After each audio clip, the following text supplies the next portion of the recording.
Ici le berger clairvoyant. La jalousie, ce sentiment inavouable.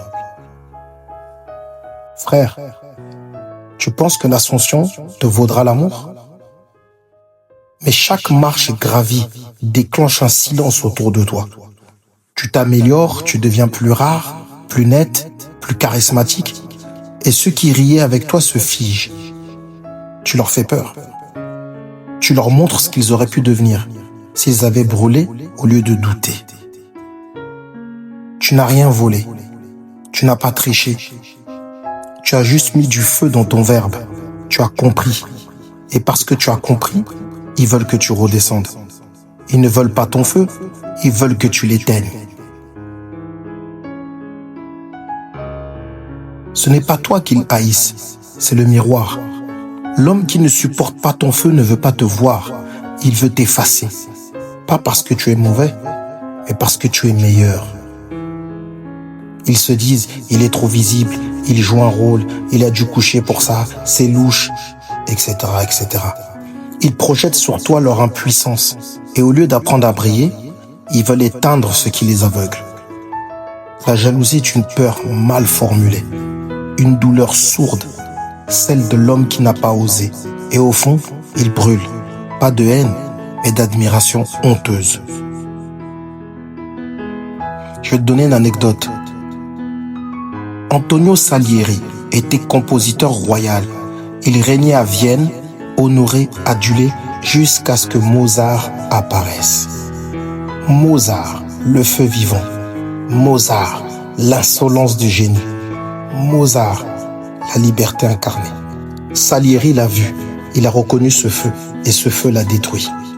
Il ne pouvait plus dormir. Il priait Dieu de comprendre pourquoi lui avait donné ce souffle à un autre. Lui, l'homme de discipline, de rigueur, d'honneur. Mozart, lui, incarnait l'enfant du chaos, du talent pur, du rire sacrilège. Alors Salieri a fait ce que font les hommes qui n'osent pas briller. Il a tenté de l'éteindre. Il l'a isolé, il l'a calomnié. Et quand Mozart est mort, Salieri a sombré dans la folie. Il a fini par croire qu'il l'avait tué. Mais ce n'est pas Mozart qui l'a tué. C'est son propre feu qu'il n'a jamais su allumer. La jalousie, mon frère, c'est le cri d'un roi sans royaume. Tu crois qu'il te déteste, mais ce qu'il déteste, c'est de se voir dans ton reflet.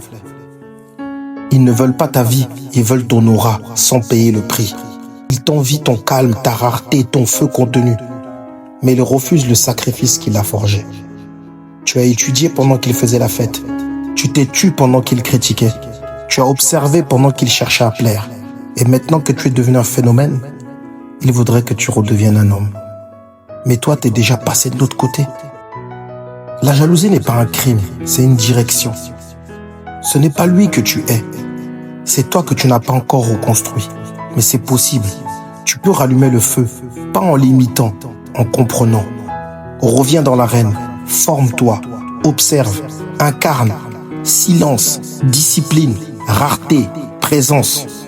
Et un jour, ça sera toi qu'on regardera en silence. Ça sera toi qu'on accusera. Ça sera toi qu'on craindra. Pas parce que tu auras triché, mais parce que tu auras compris.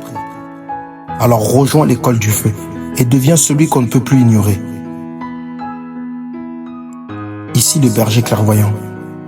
Soit tu fais taire les autres par ton feu, soit tu te tais devant ceux qui l'ont allumé. Debout frère, on avance.